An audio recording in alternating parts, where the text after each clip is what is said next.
Welcome to week one, lesson two of the Castro unit. We're continuing Castro's rise to power. Last time we left off, we talked about Castro going to Mexico to train people, a small band of exiles, as well as meeting Che Guevara. Okay, so we're going to start with Che Guevara's influence on Castro.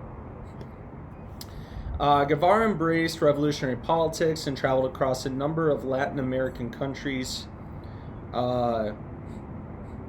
supporting a variety of anti-government organizations and using his medical knowledge to assist rebel militia groups. He was an intensely anti-capitalist fellow. He asserted that the interference by the USA in an imperialist fashion was the root cause of the poverty and political repression of people in Latin America. He's basically saying here that the U.S.'s imperialist influence in many of these different countries, quote-unquote colonialist, is the reason why there is poverty and political repression.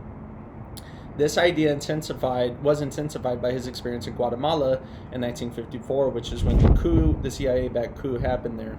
He witnessed what he regarded as the bringing down of the legitimacy of the revolutionary government by a conspiratorial group of reactionary army officers that were backed and funded by the CIA. His ideas and experience helped give focus to Castro's broad objective of overthrowing Batista. To remove a powerful military government, the basic strategy must be to avoid direct conflict where possible and fight only on advantageous terms. So that's the first objective that Che Guevara was focusing on and focusing Castro's broad objective. So basically, Guevara is giving Castro kind of like a plan of action, and that's the first one. So to remove a powerful military government, avoid direct conflict, and fight only on advantageous terms. Number two, guerrilla warfare would undermine the government's superior strength. Number three, effective guerrilla warfare depended on the rebels making common cause with ordinary people, who would then provide them with supplies, shelter, and information. So make common cause with ordinary people and have them help you out. So it's a real, from the ground up, grassroots movement. Finally, the U.S. was basically a malign or terrible force that would always back reactionary and repressive governments in any country with which it had dealings. Okay, so these four ideas helped give focus to Castro. So let's go to the Granma attack in 1956. Guevara joined the 26 July movement and returned to Cuba with Castro. The return itself became legend. Castro sailed for Mexico, intent on taking Santiago, which is Cuba's second largest city, and it was the site of the Moncada barracks attack. It was a key southern port.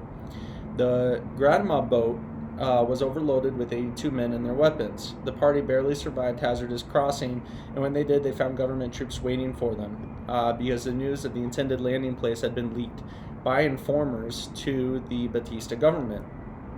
Castro's party was scattered, and all but 12 of them were captured.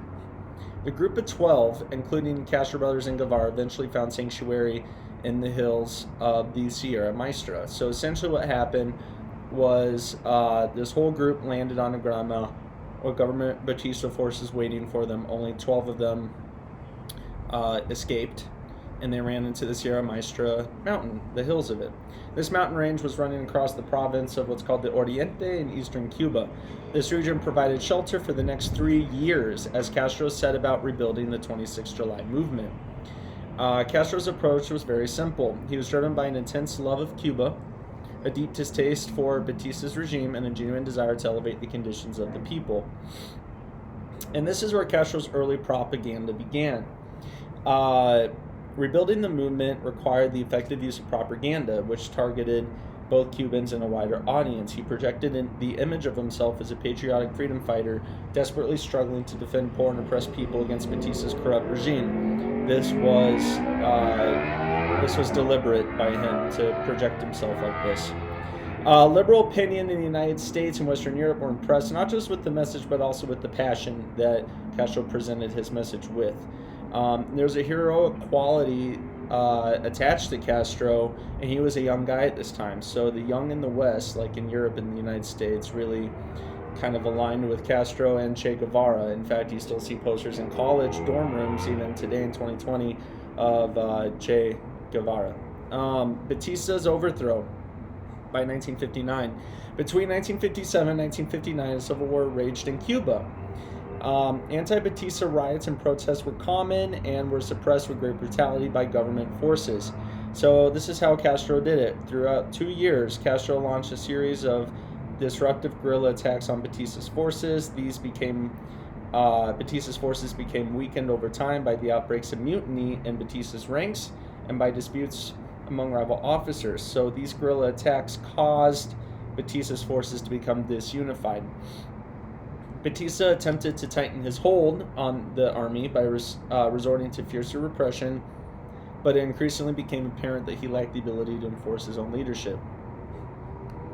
The U.S. eventually withdrew their support of Batista. CIA suggested to the State Department that the U.S. switch its support from Batista to the Cuban opposition groups.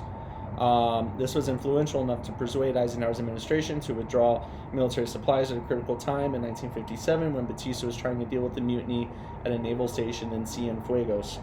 This had the double effect of dispiriting Batista, who desperately needed U.S. backing. So, in the summer of 1958, Castro easily resisted a concerted attempt by government forces to entrap him and his followers in Orientes, which is one of the Sierra Maestra provinces.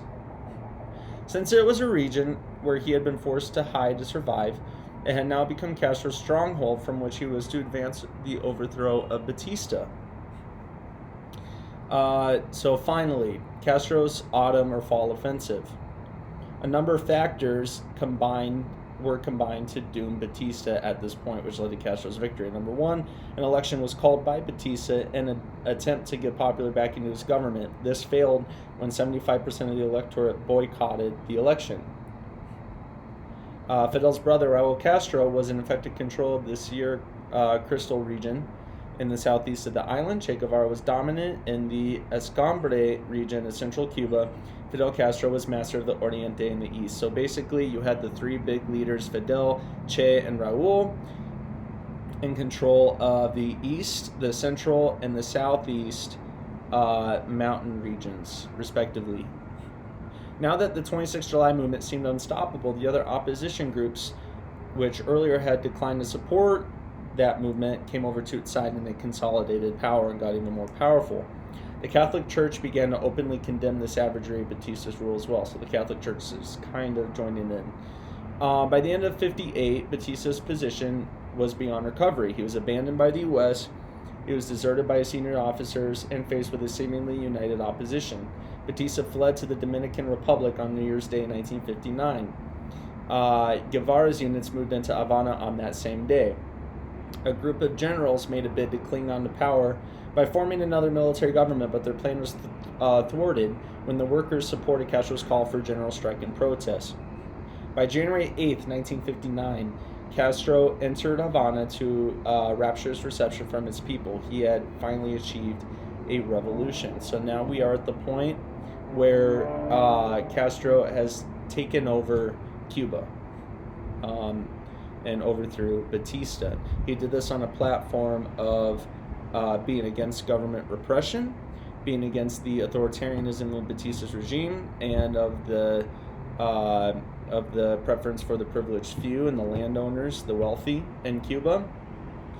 Castro claiming he was for the people.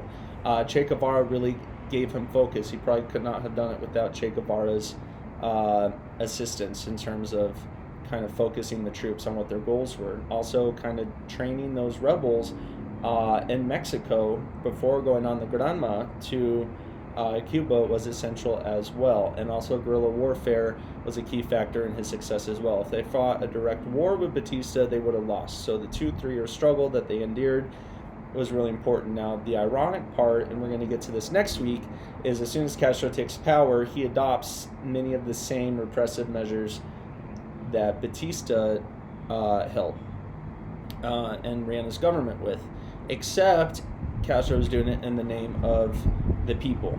So that is the end of week 1. We have covered the rise to power, so you should have all the information you need for the questions.